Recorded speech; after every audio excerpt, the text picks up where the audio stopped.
Hello friends, स्वागत करता हूं आप सभी को ज्ञान सागर के जीके जीएस में। आज का टेस्ट सीरीज 9वां टेस्ट सीरीज है। बिहार दरोगा स्पेशल को लेकर चलाया जा रहा है और बिहार दरोगा के साथ में ऑल गवर्नमेंट एग्जाम को लेकर के जितने भी कॉम्पिटेटिव एग्जाम है जिसमें जीके जीएस पूछे जाते हैं, है ना। तो इसमें क्या है, 40 क्वेश्चन का जीके जीएस का डिस्कशन कराया जाता है।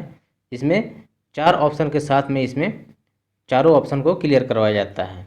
तो यह सभी जीके जीएस कहाँ काम देने वाले हैं, तो यह सभी GK GS test series with discussion में आपका BSC CGL, railway, NTPC mains, BPSC pre Saraswati आने वाले SSC GD, UPSI, group D, इन सभी में जितने भी गवर्नमेंट एग्जाम हैं, ऑब्जेक्टिव टाइप के क्वेश्चन आते हैं, उन सभी में ये जीके जीएस काम देने वाले हैं।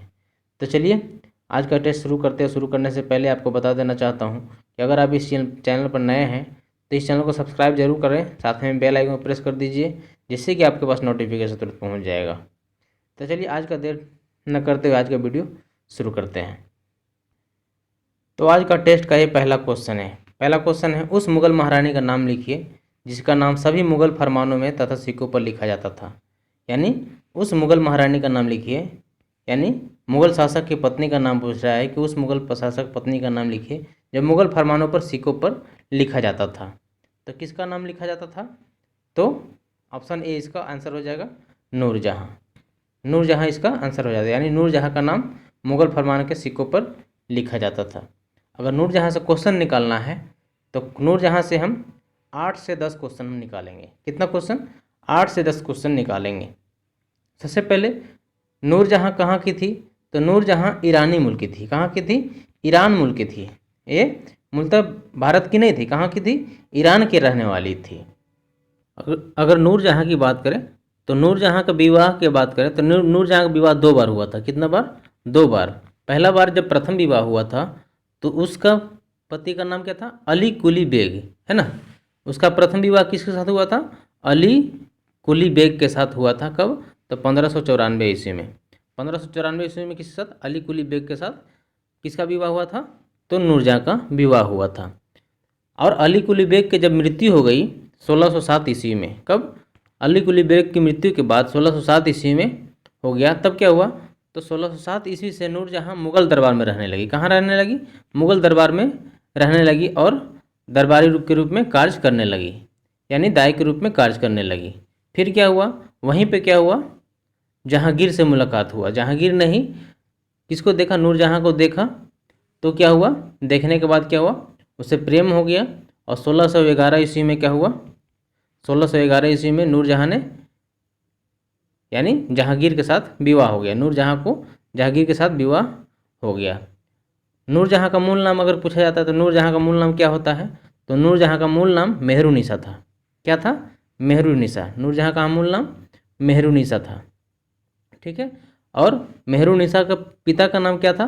तो मिर्जा ग्यास बेग। क्या? मिर्जा ग्यास बेग।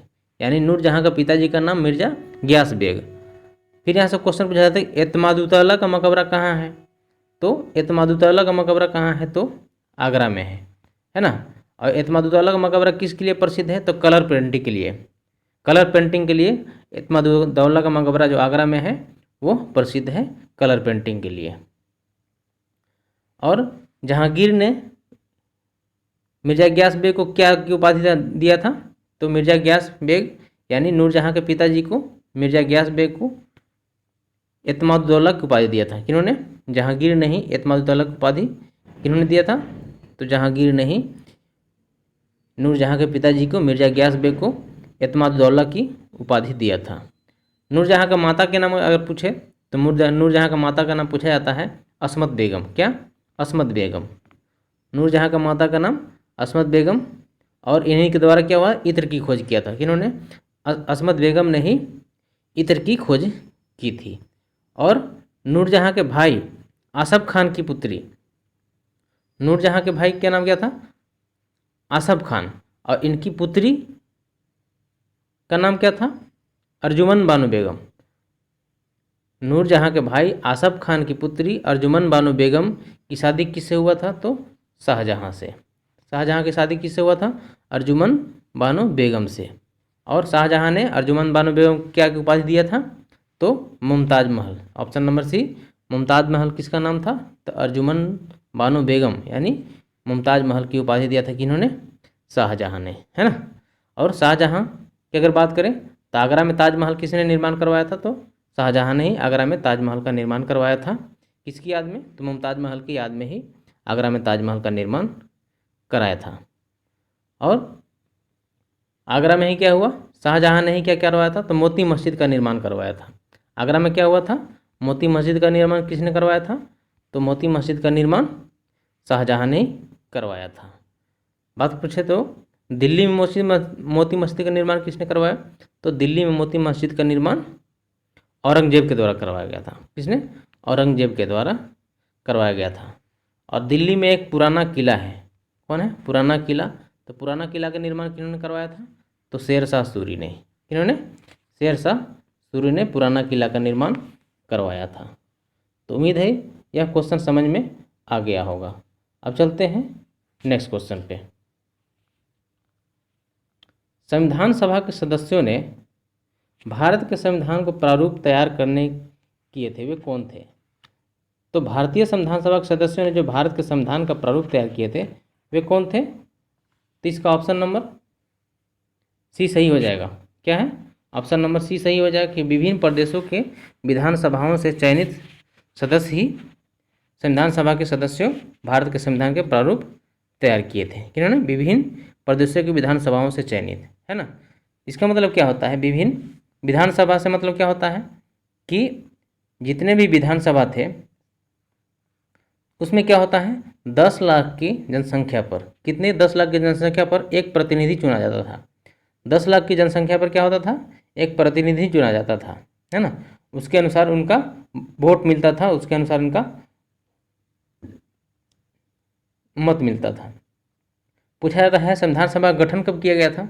तो संविधान सभा का गठन 1946 में। कब? 24 मार्च 1946 में संविधान सभा का गठन किया गया था।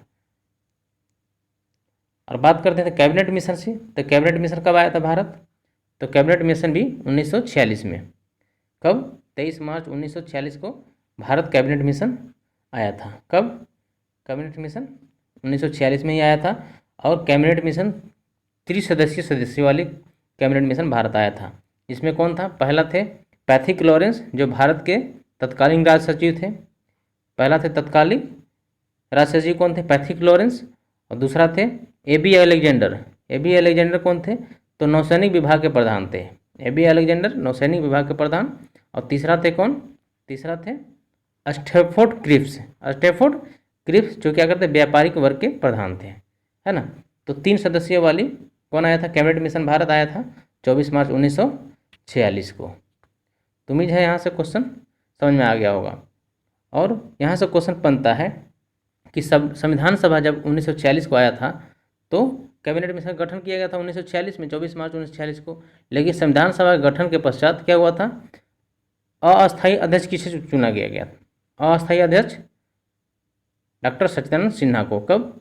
तो 9 दिसंबर 1946 को डॉक्टर सच्चिदानंद सिन्हा को अस्थायी अध्यक्ष के रूप में चुना गया, जबकि 11 दिसंबर 1946 को अध्यक्ष के रूप में, संविधान सभा के अध्यक्ष के रूप में डॉक्टर राजेंद्र प्रसाद को चुना गया, जबकि उपाध्यक्ष के रूप में एच.सी. मुखर्जी को चुना गया था। किसे? एच.सी. मुखर्जी मतलब हरीशचंद्र मुखर्जी को चुना गया था। फिर 11 दिसंबर के बाद आता है 13 दिसंबर। 13 दिसंबर को क्या हुआ था? उद्देश्य प्रस्ताव को जवाहरलाल नेहरू ने संविधान सभा के सामने प्रस्तुत किया था, है ना। कितने? उद्देश्य प्रस्ताव को संविधान सभा के सामने 13 दिसंबर 1946 को प्रस्तुत किया गया था, जिसको तैयार किसने किया था? तो मोतीलाल नेहरू ने तैयार किया था। और इसी उद्देश्य प्रस्ताव को 22 जनवरी 1947 को, है ना, 22 जनवरी 1947 को उद्देश्य प्रस्ताव को संविधान सभा द्वारा स्वीकार किया गया। तो उम्मीद है यहाँ से वह क्वेश्चन समझ में आ गया हो। चलते हैं नेक्स्ट क्वेश्चन पे। चंद्रमा पृथ्वी का चक्कर कितने समय में लगाती है? तो चंद्रमा पृथ्वी का चक्कर कितने समय में लगाती है? तो ऑप्शन के अनुसार इसका ए नंबर सही हो जाएगा।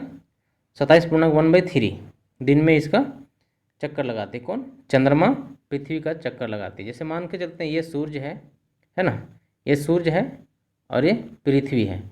लेकिन पृथ्वी का क्या करता है? चारों ओर चंद्रमा चक्कर लगाती है। चंद्रमा एक उपग्रह है ना, चंद्रमा एक उपग्रह है और पृथ्वी का चक्कर लगाती है। तो ये क्या करते हैं? अपने अक्ष पर चंद्रमा अपनी पृथ्वी अपने अक्ष पर परिक्रमा करती है और 27 दिन में क्या करता है, 27.1 दिन में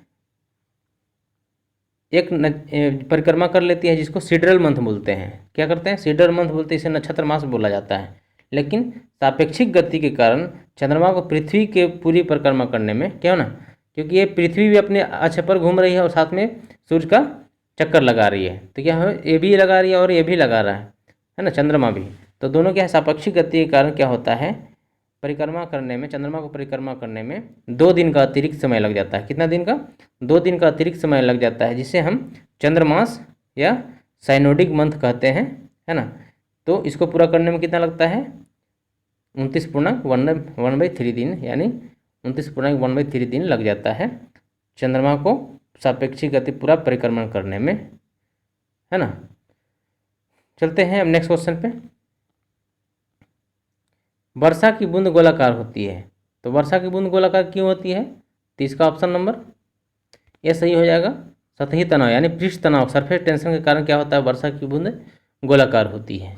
अगर यहाँ से क्वेश्चन निकलना है कि वर्षा की बूंदें गोलाकार होती है, लेकिन कांच की अगर बात करें तो कांच के कैसा क्या है, तो कांच यानी शीशा क्या है, तो कांच एक अति शीतल द्रव है। कांच कैसा है, कांच एक अति शीतल सुपर कोल्ड लिक्विड है। कैसा है, सुपर कोल्ड लिक्विड है।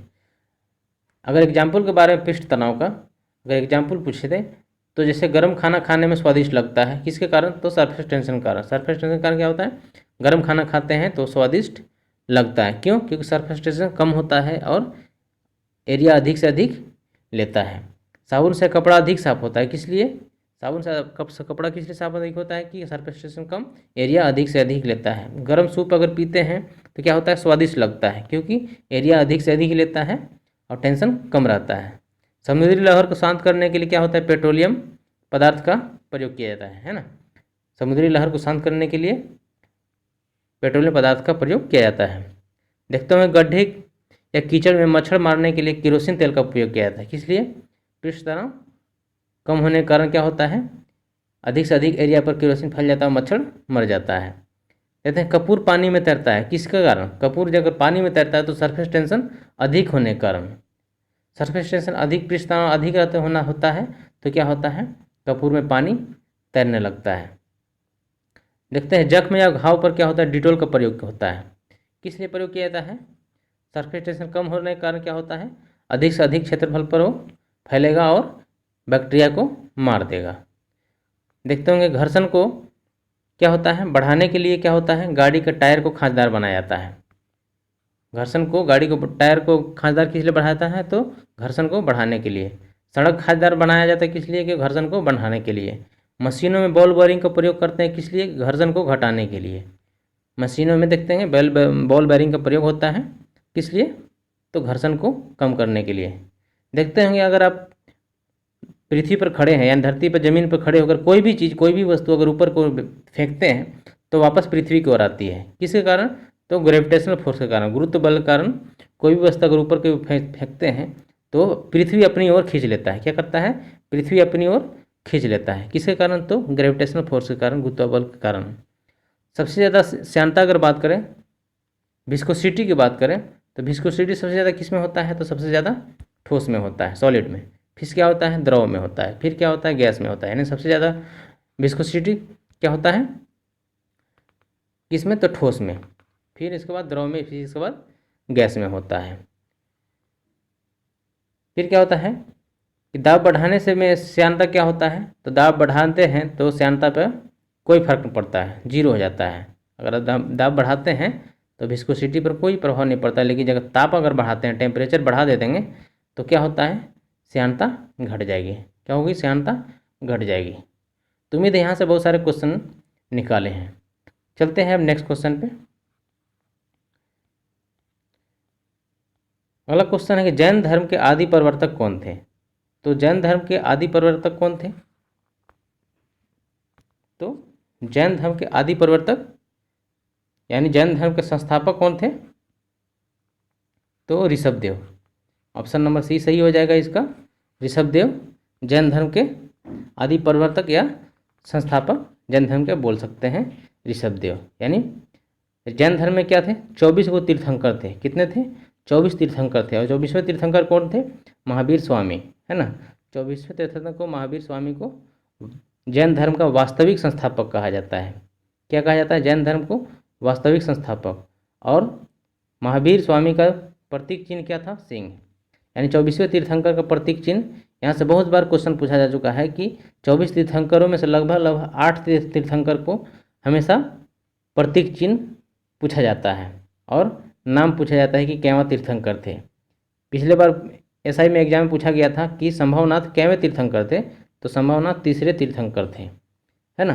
तो हम मुख्य बातों को हम अभी जो भी तीर्थंकर थे हम अभी आपको चर्चा करते हैं। जैसे पहला तीर्थंकर की बात करें तो ऋषभ देव, कौन थे, पहला ऋषभ देव।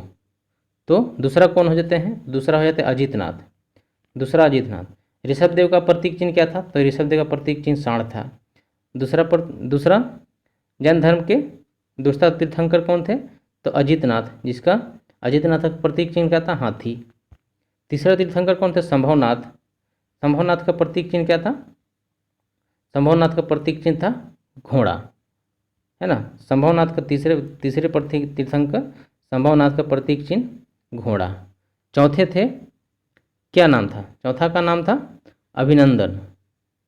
चौथा का नाम था अभिनंदन, जिसका प्रतीक चिन्ह का नाम था कणी, है ना। तो नीचे से 4 और ऊपर से 4 को याद रखना है, नीचे से 4 ऊपर से 4 को याद रखना है। तो ऊपर से 4 में आता है 21वें तीर्थंकर।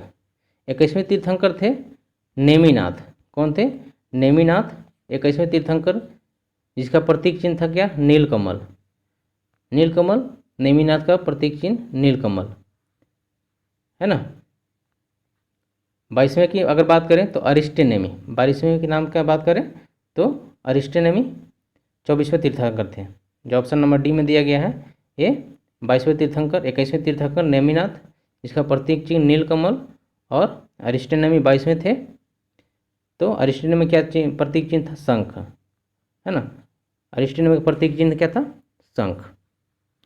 फिर 23वें की अगर बात करें, 23वें थे कौन थे, पार्श्वनाथ। पार्श्वनाथ का प्रतीक चिन्ह क्या था, 23वें पार्श्वनाथ का प्रतीक चिन्ह सांप, है ना। और 24वें के यहाँ पर दिया हुआ है 24वें महावीर स्वामी, जिसका प्रतीक चिन्ह क्या था, सिंह। तो उम्मीद है यहाँ से क्वेश्चन जैन धर्म से जितने भी तीर्थंकर के बारे में क्वेश्चन था तो वो समझ में आ गया होगा। चलते हैं हम नेक्स्ट क्वेश्चन पे। शक संवत का प्रवर्तक कौन था, तो शक संवत का प्रवर्तक कौन था, तो शक संवत का प्रवर्तक कनिष्क के द्वारा किया गया था। किसके द्वारा, शक संवत का प्रवर्तक कौन थे, तो कनिष्क। ऑप्शन नंबर बी सही हो जाएगा। अगर शक संवत की बात करें तो शक संवत की शुरुआत कब किया गया था, तो 78 AD में, है ना। 78 AD में शक संवत की शुरुआत किया गया था। और चंद्रगुप्त प्रथम ने क्या किया था, तो गुप्त संवत की शुरुआत किया था। कब, 320 AD में। 320 AD में शक गुप्त संवत। और हर्षवर्धन ने क्या किया था, तो हर्षवर्धन ने हर्ष संवत की शुरुआत किया था। किसने, हर्षवर्धन ने हर्ष संवत की शुरुआत किया था। कब, तो 606 ईस्वी में, है ना। 606 ईस्वी में हर्ष संवत की शुरुआत है। विक्रमादित्य चतुर्थ ने क्या किया था, विक्रम संवत की शुरुआत किया था। कब, तो 57 BC में, है ना। 57 BC में विक्रम संवत की शुरुआत किए थे। फिर यहाँ से क्वेश्चन निकलता है, 4 संवत यहाँ तक निकाल दिए। कौन कौन, कनिष्क, शक संवत, चंद्रगुप्त प्रथम गुप्त संवत, हर्षवर्धन हर्ष संवत, और विक्रमादित्य विक्रम संवत। तो 4 संवत निकाल दिए। और 3 संवत और याद रखना है, 7 को संवत होता है। कलचुरी संवत याद रखना है, पूछा जाता है कलचुरी संवत कब होता है, तो 248 AD में। 248 AD में कलचुरी संवत की शुरुआत किया था।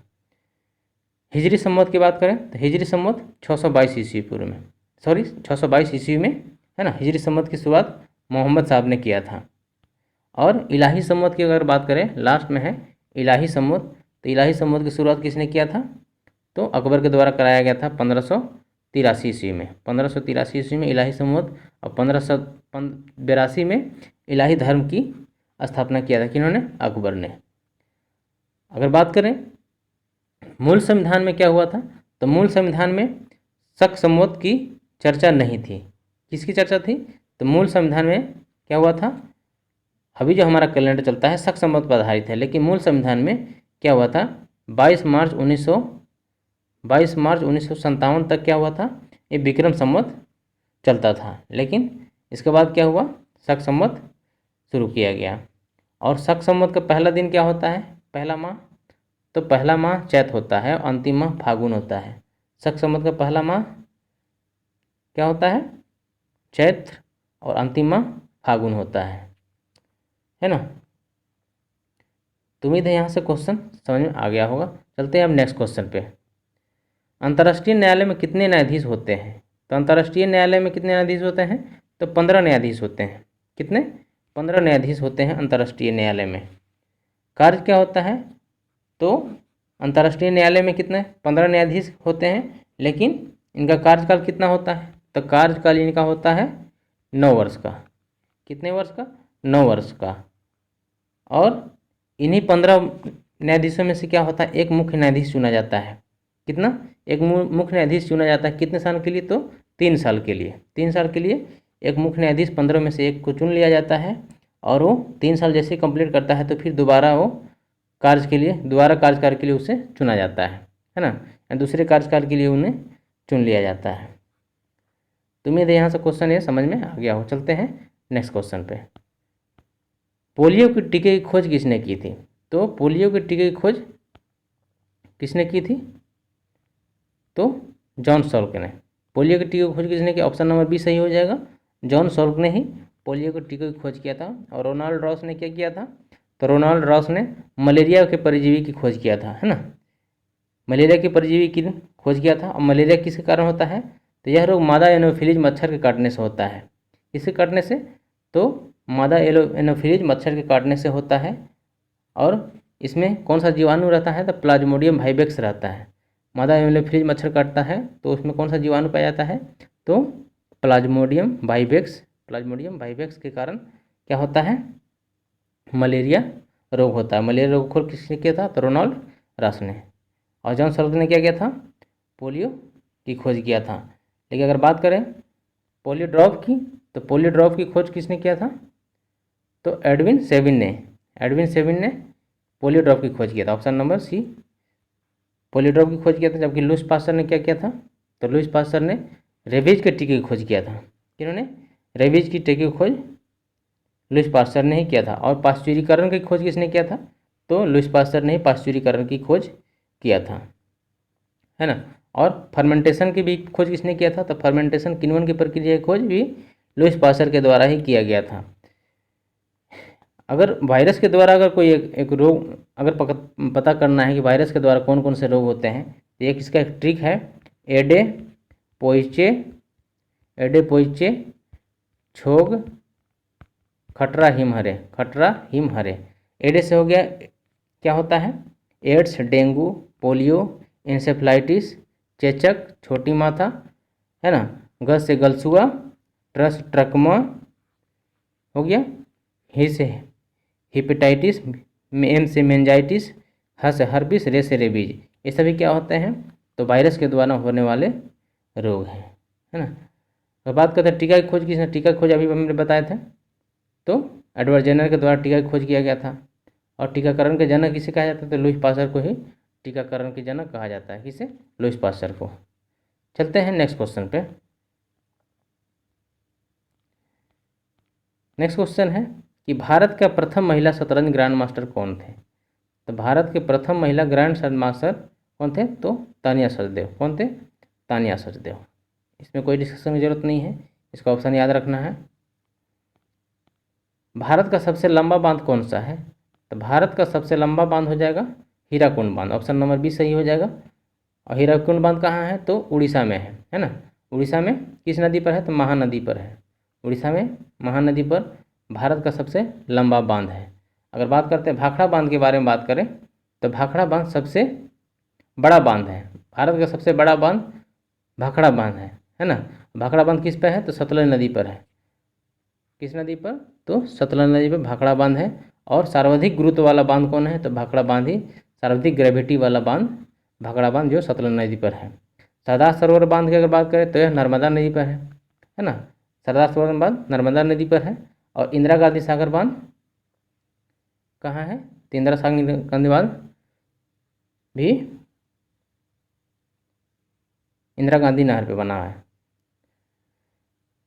चलते हैं, अगर बात करते इंदिरा गांधी नहर की, तो इंदिरा गांधी नहर से अगर क्वेश्चन निकालना है, ये रहा इंदिरा गांधी की नहर के बारे में बात करें तो यह क्या है? विश्व का सबसे लंबा सिंचाई नहर है। कैसा है इंदिरा गांधी नहर? कैसा है? तो इंदिरा गांधी नहर जो विश्व का सबसे लंबा सिंचाई वाला नहर है इंदिरा गांधी नहर, जो कहाँ से पानी प्राप्त करता है? तो भाखड़ा बांध से पानी प्राप्त करता है ना?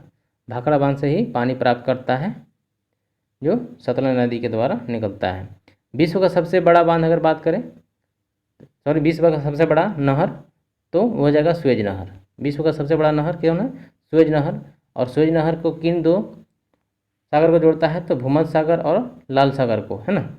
भूमध्य सागर और लाल सागर को कौन जोड़ता है? तो सुएज नहर। पनामा नहर किसे जोड़ता है? तो पनामा नहर प्रशांत महासागर और अटलांटिक महासागर को जोड़ता है पनामा नहर। तो सुएज नहर के बारे में बताएं कि विश्व का सबसे बड़ा नहर सुएज नहर, लेकिन बोल देगा कि विश्व का सबसे बड़ा व्यस्त नहर कौन है? तो कील नहर, है ना? विश्व का सबसे बड़ा व्यस्त नहर कील नहर, जो उत्तरी सागर और बाल्टी सागर को जोड़ता है। दूसरा सबसे बड़ा व्यस्त नहर कौन है? तो पनामा नहर। तो यहाँ से एक एक शब्द में क्वेश्चन का आंसर चेंज हो जाता है, इसको ध्यान में रखना है। नेक्स्ट क्वेश्चन है, इजराइल की पार्लियामेंट का नाम क्या है? तो इजराइल की पार्लियामेंट संसद का नाम क्या है? तो इजराइल का पार्लियामेंट संसद का नाम है नेसेट। क्या नाम है? नेसेट। ऑप्शन नंबर डी सही हो जाएगा। और पीपुल्स असेंबली कहाँ का है? तो पीपुल असेंबली मिस्र का है। किसका है? मिस्र का पीपुल असेंबली। और चीन का भी है, फ्रांस का भी है पीपुल असेंबली। डाइट की बात करें तो जापान का डाइट। जापान के संसद का नाम क्या है? डाइट। डेनमार्क का संसद का नाम क्या है? फोलकटिंग। क्या नाम है डेनमार्क का संसद का नाम? ऑप्शन नंबर ए सही हो जाएगा, डेनमार्क का फोलकटिंग। फिर यहाँ से नहर से अगर क्वेश्चन निकालना है तो कि क्वेश्चन पूछा जाता है कि दिल्ली सुल्तान का पहला कौन सा सुल्तान था जिन्होंने नहर का निर्माण करवाया? तो उसका नाम होता है ग्यासून तुगलक। कौन है? ग्यासून तुगलक। नहर का निर्माण दिल्ली सल्तनत में कौन सा ऐसा सुल्तान था जिन्होंने नहर का निर्माण करवाया? तो ग्यासून तुगलक। लेकिन पूछ देगा कि नहरों का निर्माण किन्होंने किया था? तो फिरोज शाह तुगलक। नहरों का निर्माण किन्होंने किया था? तो फिरोज शाह तुगलक। और फिरोज शाह तुगलक ने क्या किया था? दास विभाग कौन था? दीवाने बंदगान। दीवाने खैरात कौन था? दान विभाग। दीवाने इस्तेहाक कौन था? पेंशन विभाग। और दीवाने अमीर को ही कौन था? मोहम्मद बिन तुगलक के द्वारा शुरू किया गया था दीवाने अमीर को ही, जो कृषि पर लगाया जाने वाला कर था दीवाने अमीर को ही। और मोहम्मद बिन तुगलक को क्या कहा जाता है? पगला बादशाह के नाम से जाना जाता है।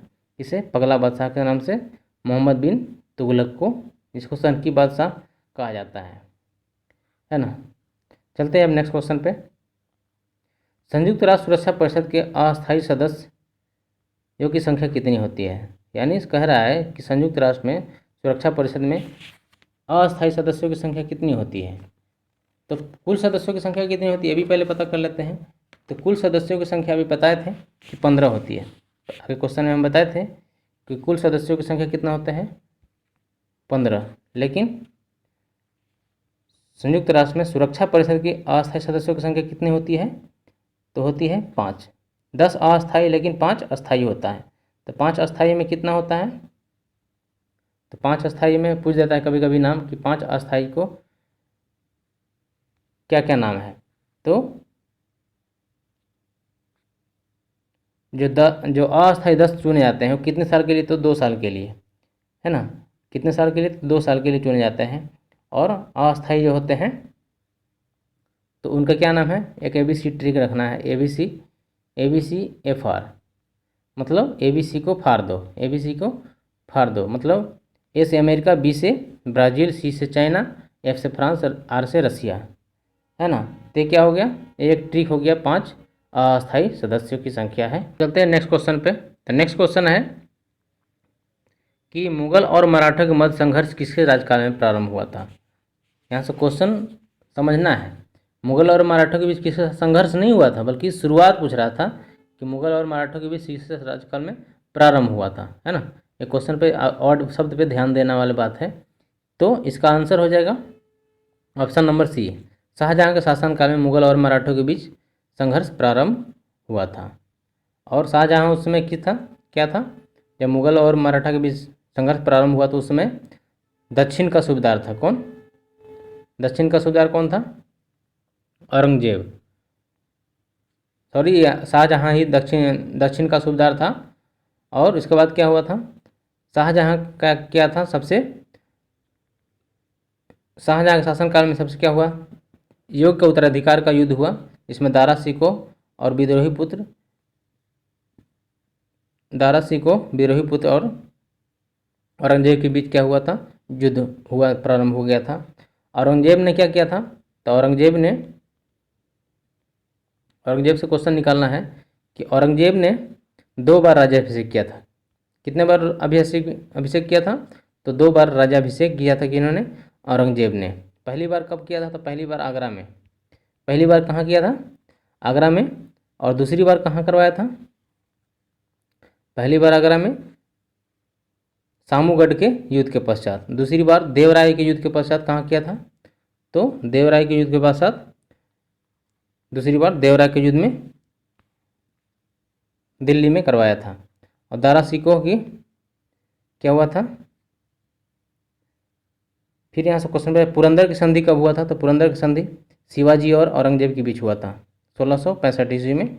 शिवाजी और औरंगजेब के बीच संधि हुआ था। यहाँ से एक मुख्य क्वेश्चन पूछा जा चुका है कि वह मुगल शासक कौन था जिन्होंने पटना में राज्याभिषेक करवाया था? पटना में राज्याभिषेक करवाया था, तो उसका नाम था फर्रुखसियर। कौन? फर्रुखसियर। और फर्रुखसियर को किस नाम से जाना जाता है? उपनाम है घृणित कायर के नाम से भी जाना जाता है। चलते हैं नेक्स्ट क्वेश्चन पे। भारत में सबसे अधिक कौन सी मिट्टी पाई जाती है? तो भारत में सबसे अधिक कौन सी मिट्टी पाई जाती है? तो जलोढ़ मिट्टी पाई जाती है। अलुवियल, इसको अंग्रेजी में अलुवियल मिट्टी सॉइल कहते हैं या अलुवियल मिट्टी कहते हैं, जलोढ़ मिट्टी, है ना। तो इसका ऑप्शन नंबर डी हो जाएगा। लेकिन अगर बात करें मिट्टी से क्वेश्चन निकालना है तो सबसे पहले अगर बात करें तो भारत के कृषि अनुसंधान के द्वारा 8 प्रकार की मिट्टी को 8 भागों में मिट्टी को बांटा गया है। कितने? भारतीय कृषि अनुसंधान संस्थान द्वारा 8 भागों में मिट्टी को बांटा गया है। लेकिन इसमें क्या होता है? 4 प्रकार की मिट्टी से ही कृषि कार्य किया जाता है। कितने प्रकार के? 4 प्रकार के कृषि कार्य के लिए उपयोग लाया गया है, जिसमें क्या होता है? लाल मिट्टी, लेटराइट मिट्टी और एलुवियल जिसको बोलते हैं जलोढ़ मिट्टी और काली मिट्टी, ये सभी का प्रयोग किया जाता है ना। तो जिसमें सबसे ज़्यादा एलुवियल जलोढ़ मिट्टी का प्रयोग किया जाता है। और जलोढ़ मिट्टी से क्वेश्चन निकालना है कि जलोढ़ मिट्टी में क्या होता है?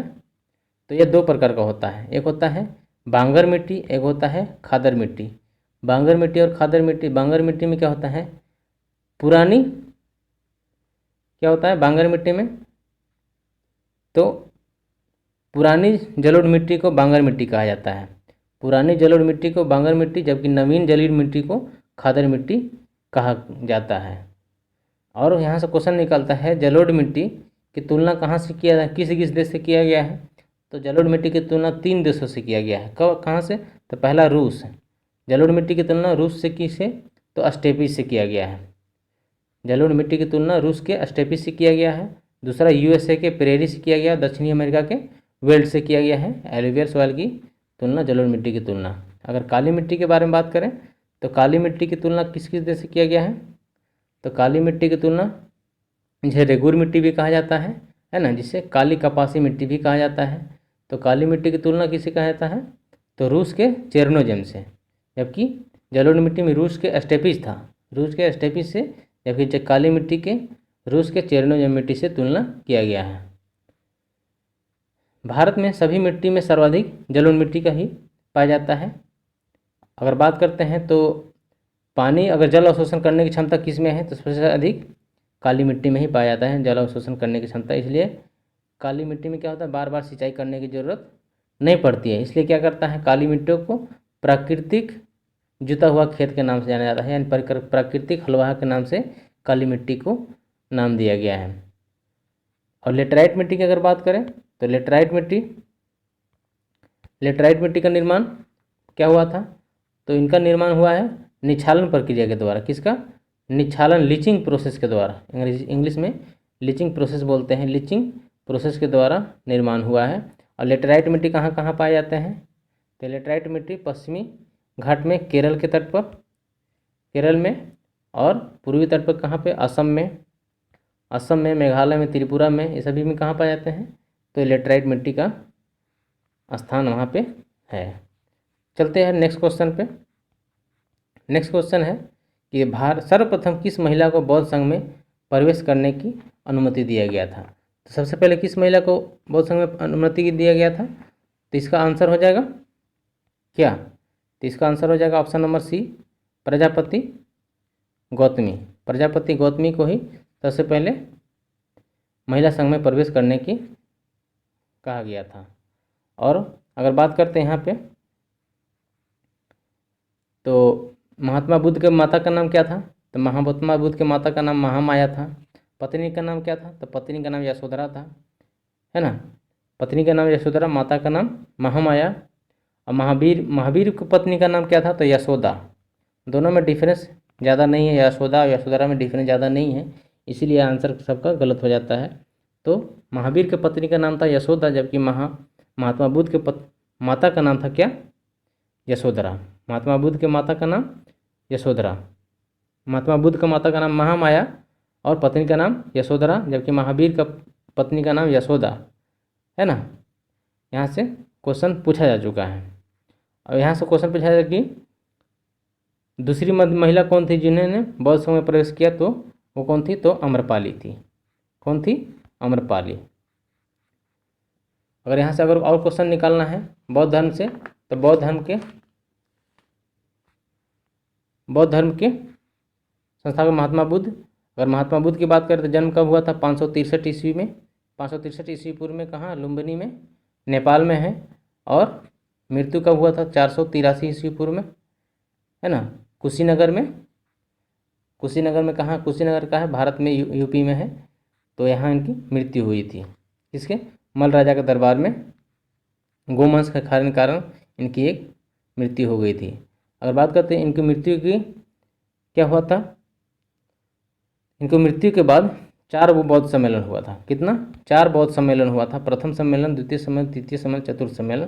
तो प्रथम बौद्ध सम्मेलन कब हुआ था? तो 483, जिस समय मरे थे उसी समय प्रथम बौद्ध सम्मेलन हुआ था, है। और दूसरा 383 ईस्वी पूर्व में, चौथा 255 ईस्वी पूर्व में, है ना।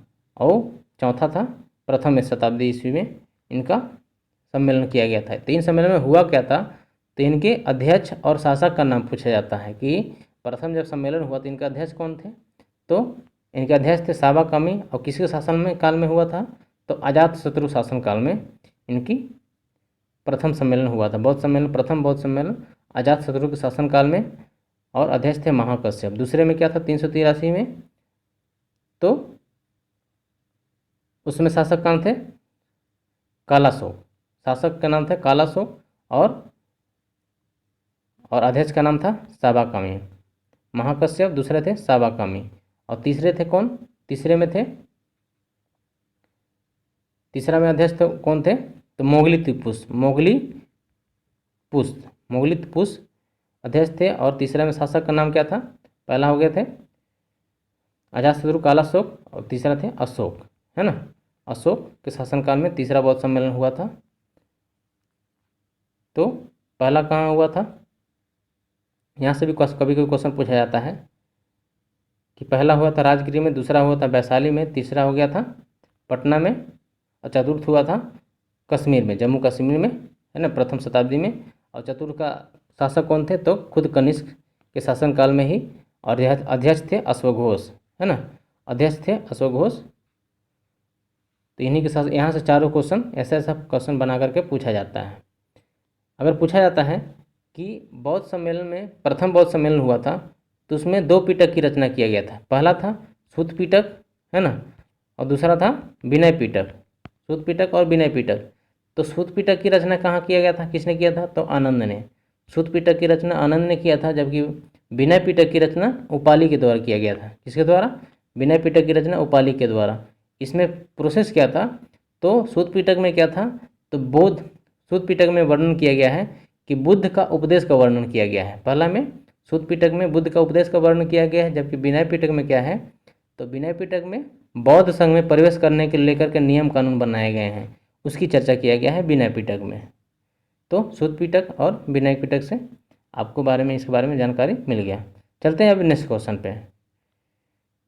पद्मश्री से सम्मानित होने वाली प्रथम भारतीय अभिनेत्री कौन थी? तो पद्मश्री से सम्मानित होने वाली अभिनेत्री नरगिस दत्त। कौन थी? नरगिस दत्त। इसका ऑप्शन याद रखना है, ज़्यादा इसमें कुछ नहीं है। चलते हैं नेक्स्ट क्वेश्चन पे। रामानुजाचार्य किससे संबंधित थे? तो रामानुजाचार्य, यहाँ अगर बात करें तो रामानुजाचार्य, इसका 4 ऑप्शन है, तो ऑप्शन नंबर सी इसका सही हो जाएगा, विशिष्ट द्वैतवाद, है ना। रामानुजाचार्य विशिष्ट द्वैतवाद, और इन्होंने कौन सा संप्रदाय की स्थापना किए थे? तो श्री संप्रदाय की, है ना। तो यहाँ से 4 को मत दिए थे, कौन कौन? रामानुजाचार्य ने कौन कौन? तो द्वैतवाद, अद्वैतवाद, द्वैतवाद, अद्वैतवाद और विशिष्ट द्वैतवाद और शुद्ध द्वैतवाद और द्वैतवाद, 5 को मत होता है, और 5 के संस्थापक पूछे जाते हैं, और 5 के पूछा जाता है कि ये किनसे संबंधित है। तो सबसे पहले अगर बात करते हैं तो द्वैतवाद, तो द्वैतवाद के संस्थापक कौन थे? तो माधवाचार्य। कौन थे? माधवाचार्य। और इन्होंने क्या किया था? ब्रह्म संप्रदाय का स्थापना किए थे। अद्वैतवाद की अगर बात करें तो इन्होंने शंकराचार्य ने अद्वैतवाद का स्थापना किया था, और इन्होंने स्मृति संप्रदाय की स्थापना किए थे। शंकराचार्य ने अद्वैतवाद की स्थापना किए थे। विशिष्ट द्वैतवाद रामानुजाचार्य, जो आपके क्वेश्चन में है, रामानुजाचार्य, और इन्होंने श्री संप्रदाय की स्थापना किए थे, है ना। एक आता है द्वैतवाद। कौन आता है? द्वैतवाद, यह क्वेश्चन है, द्वैतवाद।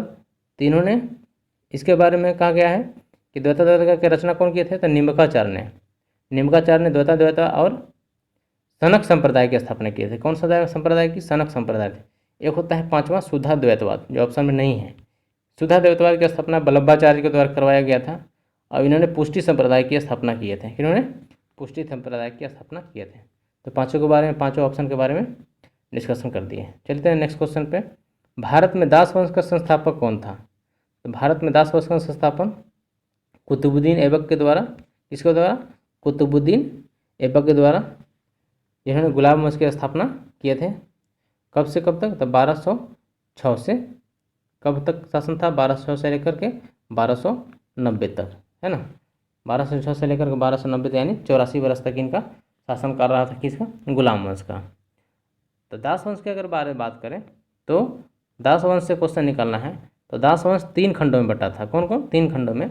एक होता है कुतुबी वंश, जिसकी स्थापना कुतुबुद्दीन ऐबक ने 1206 से लेकर के 1211 तक, है ना। दूसरा होता है इलवरी वंश, जिसको 1211 से लेकर के 1266 तक माना जाता है शासन। और चौथा होता है बलबनी वंश, तीसरा बलबनी वंश, 1266 से लेकर के 1290 तक बलबनी वंश की काल माना जाता है। तो यहाँ से क्वेश्चन पूछा जाता है। और कुतुबुद्दीन ऐबक को क्या कहा जाता है? लाख बख्श के नाम से भी जाना जाता है ना, यानी लाखों का दान देने वाला कुतुबुद्दीन ऐबक को जाना जाता है। और 2.5 दिन का झोपड़ा का निर्माण किन्होंने करवाया था? तो 2.5 दिन का झोपड़ा का निर्माण कुतुबुद्दीन ऐबक ने ही अजमेर में करवाया था, है ना। अजमेर में कुतुबुद्दीन ऐबक ने ही 2.5 दिन का झोपड़ा का निर्माण करवाया था। चलते हैं नेक्स्ट क्वेश्चन पे। बर्मा यानी म्यांमार भारत से पृथक कब हुआ था? म्यांमार भारत से पृथक कब हुआ था? तो इसका ऑप्शन हो जाएगा, तो ऑप्शन नंबर बी सही हो जाएगा, यानी 1937 ईस्वी में बर्मा भारत से पृथक हुआ था, भारत से अलग हुआ था। तो किसके तहत? तो भारत परिषद अधिनियम 1935 के अंतर्गत, है ना। भारत परिषद अधिनियम 1935 के तहत क्या हुआ था? 1937 में बर्मा यानी म्यांमार भारत से अलग हुआ था, है ना। और दिल्ली की अगर बात करें तो 1911 ईस्वी में दिल्ली दरबार आयोजित किया गया था, और किसके? लॉर्ड हार्डिंग द्वितीय के उपलक्ष्य में। तो क्या किया था इन्होंने? दिल्ली को राजधानी घोषित किया। पहले कोलकाता राजधानी थी, लेकिन अब 1 जनवरी 1912 से दिल्ली को राजधानी घोषित किया जाने लगा। चलते हैं नेक्स्ट क्वेश्चन पे। नेक्स्ट क्वेश्चन है, आदि ग्रंथ किसके द्वारा संकलित की गई थी? तो आदि ग्रंथ किसके द्वारा संकलित की गई थी? तो आदि ग्रंथ संबंध किससे है? तो सिख धर्म से संबंध है। और सिख धर्म की स्थापना किसने किया था? तो गुरु नानक जी ने। गुरु नानक जी ने सिख धर्म के संस्थापक कहा जाता है। और आदि ग्रंथ की स्थापना किसने किया? तो गुरु अर्जुन देव ने, है ना। गुरु अर्जुन देव कैवें गुरु थे? तो 5वें गुरु थे गुरु अर्जुन देव। गुरु नानक पहला गुरु थे, सिख गुरु, सिख धर्म के संस्थापक। और स्वर्ण मंदिर का निर्माण किन्होंने किया था? तो स्वर्ण मंदिर का निर्माण भी गुरु अर्जुन देव के द्वारा करवाया गया, स्वर्ण मंदिर। और इन्होंने ज़मीन किसने दिया था? तो अकबर के द्वारा ज़मीन दिया गया था रामदास को। तो यहाँ से क्वेश्चन, चारों ऑप्शन की अगर बात करें, गुरु रामदास को 500 बीघा ज़मीन दिया गया था गुरु अकबर के द्वारा, इन्होंने दे दिया गया था। और गुरु तेग बहादुर से क्वेश्चन निकलता है कि सिख के 9वें गुरु तेग बहादुर को फांसी किसने दिया था? तो औरंगजेब ने फांसी दिया था सिख धर्म के 9वें गुरु को फांसी देने, क्योंकि इस्लाम धर्म स्वीकार नहीं करने के कारण। और अर्जुन देव को किन्होंने फांसी दिया था? तो जहांगीर ने, है ना। 5वें गुरु को जहांगीर ने फांसी दिया था। चलते हैं नेक्स्ट क्वेश्चन पे। भारत का नेपोलियन निम्नलिखित कौन कहलाता है? तो भारत का नेपोलियन किसे कहा जाता है? तो समुद्रगुप्त को। भारत का नेपोलियन समुद्रगुप्त को कहा जाता है। जबकि तो नागार्जुन को भारत का आइंस्टीन कहा जाता है ना। कालिदास को भारत का शेक्सपियर कहा जाता है। और ब्रह्मगुप्त को क्या कहा जाता है? तो ब्रह्मगुप्त को भारत का न्यूटन कहा जाता है। किसे? न्यूटन, भारत का न्यूटन। भारत का मिल्टन किसे कहा जाता है? अश्वघोष को भारत का मिल्टन कहा जाता है। अगर कालिदास से क्वेश्चन निकालना है तो कालिदास से अगर बात करें तो भारत का शेक्सपियर किस लिए कहा जाता है? कि इन्होंने 7 पुस्तकों की रचना किए थे। कि इन्होंने 7 पुस्तकों की रचना किए थे। कौन कौन? तो रघुवंशम, है ना, रघुवंशम, मेघदूतम, कुमार संभवम और ऋतु संहारम। रघुवंशम, मेघदूतम, कुमार संभवम और ऋतु संहारम, 4 पुस्तक ये हो गया। और 3 पुस्तक और है, कौन कौन? तो अभिज्ञान शाकुंतलम, मालविकाग्निमित्रम, है ना, और विक्रमोर्वशीयम। ये 7 पुस्तक का नाम क्वेश्चन में पूछा जाता है। कालिदास से 7 पुस्तक के बारे में क्वेश्चन पूछा जाता है कि किस लिए इन्हें कालिदास कहा जाता है? तो भारत का शेक्सपियर कालिदास को कहा जाता है ना। फिर यहाँ से क्वेश्चन निकलता है कि भारत का द्वितीय सिकंदर किसे कहा जाता है? यानी द्वितीय सिकंदर किसे कहा जाता है? तो अलाउद्दीन खिलजी को द्वितीय सिकंदर कहा जाता है। और बिस्मार्क किसे कहा जाता है? सरदार वल्लभ भाई पटेल को भारत का बिस्मार्क और भारत का लौह पुरुष सरदार वल्लभ भाई पटेल को कहा जाता है। भारत का सुकरात एम.जी. रानाडे को कहा जाता है। किसे? एम.जी. रानाडे को भारत का सुकरात कहा जाता है। और भारत का मैकियावेली किसे कहा जाता है? तो कौटिल्य को, है ना, भारत का मैकियावेली कौटिल्य को कहा जाता है। चलते हैं नेक्स्ट क्वेश्चन पे। मानव शरीर का सबसे बड़ा अंग कौन है? तो सबसे बड़ा अंग कौन है? तो इसका हो जाएगा आंसर बी नंबर, त्वचा, है ना। मानव शरीर का सबसे बड़ा अंग त्वचा है। त्वचा में क्या होता है? मेलानिन नामक वर्णक पाया जाता है। मेलानिन नामक वर्णक पाया जाता है। यकृत क्या है? हमारे शरीर की सबसे बड़ी बाह्य स्रावी ग्रंथि है ना। यकृत हमारे शरीर की सबसे बड़ी बाह्य स्रावी ग्रंथि है। और गुर्दे की बात करें तो गुर्दा की अगर बात करें तो गुर्दा में रक्त छानना किसके कारण होता है? तो इस प्रक्रिया को अल्ट्राफिल्ट्रेशन कहा जाता है। किसे कहा जाता है? अल्ट्राफिल्ट्रेशन, है ना। अल्ट्राफिल्ट्रेशन गुर्दा में होता है। जबकि प्यूरिफिकेशन की अगर बात करें तो रक्त का शुद्धिकरण अल्ट्राफिल्ट्रेशन भी शुद्धिकरण ही है, लेकिन अल्ट्राफिल्ट्रेशन और प्यूरिफिकेशन में अगर इंग्लिश में वर्ड दे रहा है तो प्यूरिफिकेशन होता है फेफड़ा में। किसे? फेफड़ा में, लंग्स में।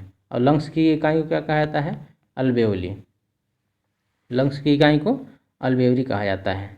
और थायराइड ग्रंथि की अगर बात करें तो थायराइड ग्रंथि हमारे शरीर की सबसे बड़ी अंतःस्रावी ग्रंथि है। कैसा है? हमारे शरीर की सबसे बड़ी अंतःस्रावी ग्रंथि थायराइड ग्लैंड। जबकि सबसे छोटी अंतःस्रावी ग्रंथि पिनियल ग्लैंड, कौन है?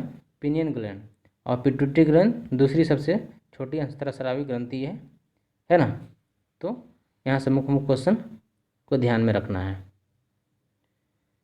चलते हैं नेक्स्ट क्वेश्चन पर। भारत अंतरिक्ष अनुसंधान संगठन की स्थापना यानी इसरो की स्थापना कब हुआ था? तो सन 1969 में, है ना। इसका ऑप्शन नंबर बी सही हो जाएगा।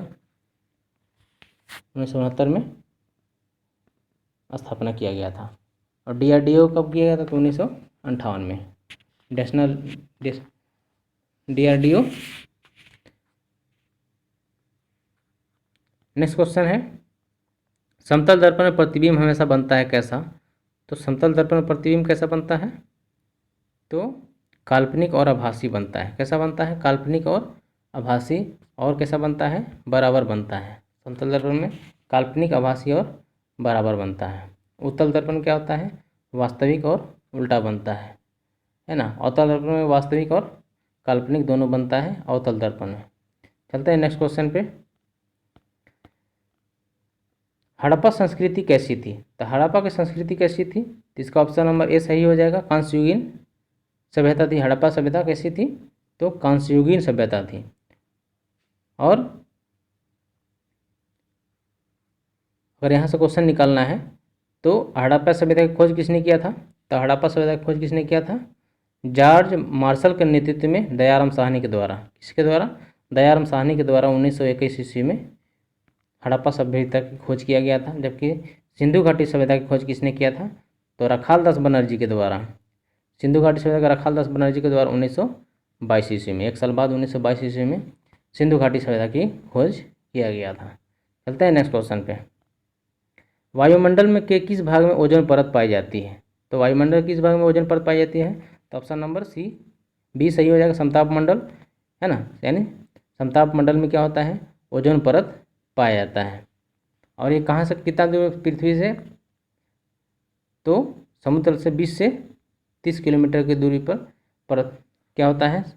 समताप मंडल पाया जाता है। अब समताप मंडल को मौसम परिवर्तन घटना नहीं होती, इसलिए क्या होता है? वायुयान के लिए वायुयान मार्ग इसी दिशा में समताप मंडल में ही गमन करता है, इसलिए इसे मुक्ताब मेघ के नाम से भी जाना जाता है। समताप मंडल को मुक्ताब मेघ के नाम से भी जाना जाता है। चलते हैं नेक्स्ट क्वेश्चन पे। भारतीय प्रारूप समिति के समक्ष प्रस्तावना का प्रस्ताव किसने रखा था? तो संविधान प्रारूप समिति के समक्ष प्रस्तावना किसके द्वारा पेश किया गया था? तो जवाहरलाल नेहरू के द्वारा। और किसके द्वारा? जवाहरलाल नेहरू के द्वारा। तो ऑप्शन नंबर ए सही हो जाएगा। अगर बात करते हैं तो प्रारूप समिति कब पेश किए थे? तो 13 दिसंबर 1946 को, है ना। और स्वीकार किया गया था कब? तो 22 जनवरी 1947 को उद्देश्य प्रस्ताव को स्वीकार किया था। लेकिन यहाँ संविधान सभा प्रारूप समिति के प्रस्तावना के बारे में बात करें तो जवाहरलाल नेहरू और भीमराव अम्बेडकर दोनों से क्वेश्चन, दोनों ही आंसर हो जाएगा। तो 24 अगस्त 1947 को प्रस्तावना का प्रस्ताव रखा गया था। किसके द्वारा? भीमराव अम्बेडकर के द्वारा। चलते हैं नेक्स्ट क्वेश्चन। संविधान में संशोधन नहीं किए जा सकते हैं। तो संविधान में संशोधन कैसे नहीं किए जा सकते हैं? तो option number A, Lok Sabha Rajya Sabha के साधारण बहुमत से किए जा सकते हैं। संसद सदस्य को 2/3 बहुमत से किए जा सकते हैं। संसद सदस्य को 2/3 राज्यों 1/3 बहुमत से किए जा सकते हैं, लेकिन इसमें 368 का प्रयोग नहीं होगा। लेकिन ऑप्शन नंबर डी जो है जनमत संग्रह, इससे संशोधन नहीं किए जाते हैं। जनमत संग्रह से संशोधन नहीं होता है। चलते हैं नेक्स्ट क्वेश्चन पे। किसी राजनीतिक दल को राष्ट्रीय दल के रूप में मान्यता दिया जाता है। कब मान्यता दिया जाता है भाई? तो जब यह सभी राज्यों को चुनाव लड़ती हो। क्या? जब यह सभी राज्यों को चुनाव लड़ती हो, या जब यह राष्ट्रीय चुनाव में कुल मतदान कम से कम कितना? तो कम से कम 5% मत प्राप्त होगा। तो ये आंसर सही हो जाएगा, ऑप्शन नंबर बी। यानी किसी भी राजनीतिक दल को राष्ट्रीय स्तर का दर्जा देने के लिए क्या होता है? वह कम से कम 5% 5 से 6% क्या होता है? राष्ट्रीय दल के रूप में प्राप्त करने के लिए, क्षेत्रीय दल के रूप प्राप्त करने के लिए कुल डाले गए मत का 5 से 6% मत होना जरूरी है। और अगर लोकसभा या विधानसभा के में इलेक्शन होता है तो कम से कम 4 राज्यों में से कुल डाले गए मत का 6% मत होना जरूरी है। फिर लोकसभा में कुल सीटों की संख्या 2% लगभग 11, लोकसभा में अगर कुल सीटों की संख्या से लगभग 2% लगभग 11 से कम 3 राज्यों में से होना चाहिए। वर्तमान में 8 राष्ट्रीय राजनीतिक दल का दर्जा प्राप्त है। यानी अभी वर्तमान में कितने राष्ट्रीय दल हैं? तो 8 हैं, है ना। क्वेश्चन पूछा जा चुका है। चलते हैं नेक्स्ट क्वेश्चन पे। यहाँ मिलान करना है कि अरावली परावली, तो अरावली, अवशिष्ट पर्वत, black forest, mount Cotopaxi, Alps और माउंट कोटोपेक्सी कैसा है? तो माउंट कोटोपेक्सी ज्वालामुखी पर्वत है। कैसा है? ज्वालामुखी पर्वत। अरावली अवशिष्ट पर्वत है। ब्लैक फॉरेस्ट कैसा है? तो ब्लैक पर्वत है। और अल्पस वलित पर्वत है। तो चारों का ऑप्शन क्लियर हो गया। और अरावली कहाँ है? राजस्थान में। और अरावली पर्वत पे ही क्या है? गुरु शिखर पर्वत है ना। गुरु शिखर पर्वत अरावली पहाड़ी पर ही है। किसने ऐसे बाग बगीचे का निर्माण किया जिसमें बहता पानी हो की परंपरा की शुरुआत किया था? तो इसका ऑप्शन हो जाएगा बाबर। बाबर। और बाबर का मकबरा कहाँ है? तो काबुल में। और काबुल कहाँ है? तो काबुल है अफगानिस्तान में। कहाँ है? काबुल अफगानिस्तान में। शेरशाह का मकबरा कहाँ है? तो शेरशाह का मकबरा सासाराम में है। कहाँ? शेरशाह का मकबरा सासाराम में है। हुमायूं का मकबरा कहाँ है? तो हुमायूं का मकबरा दिल्ली में है। अकबर का मकबरा कहाँ है? तो अकबर का मकबरा फतेहपुर सीकरी में है। कहाँ है? फतेहपुर सीकरी में। शाहजहाँ का मकबरा कहाँ है? तो आगरा में है ना। शाहजहाँ ताजमहल बनाया है, तो वहाँ दोनों को आगरा में ही है। और शेरशाह का सासाराम में है। और जहांगीर को लाहौर में है। एकमात्र मुगल बादशाह जिन्होंने भारत से बाहर मकबरा है, तो किसका है? जहांगीर का है। चलते हैं नेक्स्ट क्वेश्चन पे। निम्न में से कौन आत्मकथा है? तो आत्मकथा कौन है? तो 4 ऑप्शन है। अकबरनामा, हुमायूंनामा, पाशाहनामा और बाबरनामा, है ना। तो आत्मकथा कौन है? तो बाबरनामा क्या है? एक आत्मकथा है। बाबर क्या है? बाबरनामा नहीं, आत्मकथा। बाबर ने ही लिखवाया था बाबरनामा। और तुर्की के बाबरी तुर्की भाषा में किसने लिखा था? बाबरनामा का तुर्की भाषा में तुर्की के बाबरी तुर्की भाषा में लिखा था। और हुमायूंनामा किसने लिखा था? गुलबदन बेगम ने हुमायूंनामा को लिखा था। ने अकबरनामा को किसने लिखा था? तो अकबरनामा को अबुल फजल ने, है ना। अबुल फजल ने अकबरनामा को लिखा था। और अबुल फजल की हत्या किसने किया था? तो वीर सिंह बुंदेला ने ही हत्या कर दिया था। किसके? जहांगीर कहने पर वीर सिंह बुंदेला ने अबुल फजल की हत्या कर दिया था। और बादशाहनामा से क्वेश्चन निकालता है, तो यह भी एसआई में इसी बार 2000 मेंस में क्वेश्चन पूछा जाएगा। बादशाहनामा के लेखक कौन है? तो लाहरी, वारिस अहमद और गजनवी। लाहरी, वारिस अहमद और गजनवी। यह क्वेश्चन बहुत इंपॉर्टेंट है, इसको ध्यान में रखना है। यहाँ से क्वेश्चन पूछा जा चुका है। नेक्स्ट क्वेश्चन है, भारत में पहली बार राष्ट्रीय आपातकाल घोषित कब किया गया था? तो भारत में पहली बार राष्ट्रीय आपातकाल कब घोषित किया गया था? तो इसका ऑप्शन नंबर क्या हो जाएगा? ये 1962 के जब इंडिया पाकिस्तान के बीच युद्ध हुआ था। और समाप्त कब हुआ था? 1968 ईस्वी में। और दूसरा राष्ट्रीय आपातकाल कब लागू हुआ था? तो 1971 ईस्वी में। ऑप्शन नंबर बी कब हुआ था? तो बांग्लादेशी संकट के समय। और समाप्त कब हुआ था? 1977 में। 1977 में समाप्त हुआ था। 1971 में राष्ट्रीय आपातकाल लगा था और 77 में समाप्त हुआ था। पहला 1962 में और 68 में समाप्त हुआ। दूसरा 71 में लगा और 77 में समाप्त हुआ। तीसरा 1975 में, है ना, आंतरिक अशांति का हवाला देते हुए इंदिरा गांधी के शासनकाल में लगाया गया था, है ना। इंदिरा गांधी के शासनकाल में ही लगाया गया था। चलते हैं नेक्स्ट क्वेश्चन पे। नई दिल्ली में शहर का रूपांकन कौन शामिल था? तो नई दिल्ली के शहर के रूपांकन में कौन शामिल था? तो ऑप्शन नंबर ए सही हो जाएगा। Edward Lutyens and Edward baker ने ही नई दिल्ली शहर का निर्माण किया था। फिर यहाँ से क्वेश्चन, मोस्ट इंपॉर्टेंट क्वेश्चन है कि कोलकाता का किसने स्थापना किया था? जॉब चार्वाक ने कोलकाता को। और ली कार्बूजियर ने चंडीगढ़ की स्थापना ली कार्बूजियर ने। जबकि चंडीगढ़ में स्थित रॉक गार्डन का निर्माण किसने किया था? तो नेकचंद के द्वारा करवाया गया था। किसके द्वारा? नेकचंद के द्वारा करवाया गया था। नेक्स्ट क्वेश्चन है, किस गवर्नर कार्यकाल के दौरान कलकत्ता में विक्टोरिया मेमोरियल हॉल की निर्माण हुआ था? तो किसमें? तो लॉर्ड कर्जन के शासनकाल में है ना, विक्टोरिया मेमोरियल हॉल की स्थापना किया गया था। चलते हैं नेक्स्ट क्वेश्चन पे। निम्न से किसने लॉर्ड वेली के साथ सहायक संधि पर हस्ताक्षर किया था? तो किसने सहायक संधि पर हस्ताक्षर किया था? तो हैदराबाद के निजाम 1798 में, और अवध के नवाब 1801 ईस्वी में। अवध के नवाब सादतुल्ला और मैसूर के राजा कौन थे? तो मैसूर के राजा थे 1799 ईस्वी में, है ना। 1799 ईस्वी में इन तीनों ने क्या किया था? तो सहायक संधि पर हस्ताक्षर किए थे, लेकिन बंगाल ऐसा राज्य था जिन्होंने हस्ताक्षर नहीं किया था। नेक्स्ट क्वेश्चन है, किसने बड़े पैमाने पर स्वर्ण मुद्रा सोने की मुहर चलाई थी? तो किसने बड़े पैमाने पर स्वर्ण मुद्रा चलाई थी? तो इसका ऑप्शन नंबर बी सही हो जाएगा। गुप्त वंश के शासकों ने बड़े पैमाने पर स्वर्ण मुद्रा चलाई थी, लेकिन इसमें क्या थी? अशुद्धियाँ बहुत ज़्यादा थी, है ना। इसमें अशुद्धियाँ बहुत ज़्यादा थी। लेकिन यहाँ से क्वेश्चन निकालना है कि सर्वप्रथम भारत में सर्वप्रथम स्वर्ण मुद्रा किसके द्वारा जारी किया गया? तो इंडो ग्रीक वासियों के द्वारा, इंडो ग्रीक वासियों के द्वारा। और शासक कौन था? डेमेट्रियस। शासक कौन था? डेमेट्रियस। और सिक्का का नाम था ड्रम, है ना। सबसे पहले भारत में सिक्का जो चलाया गया था इंडो ग्रीक शासक द्वारा, ग्रीकवासियों के द्वारा, और शासक थे डेमेट्रियस, और सिक्का का नाम था ड्रम।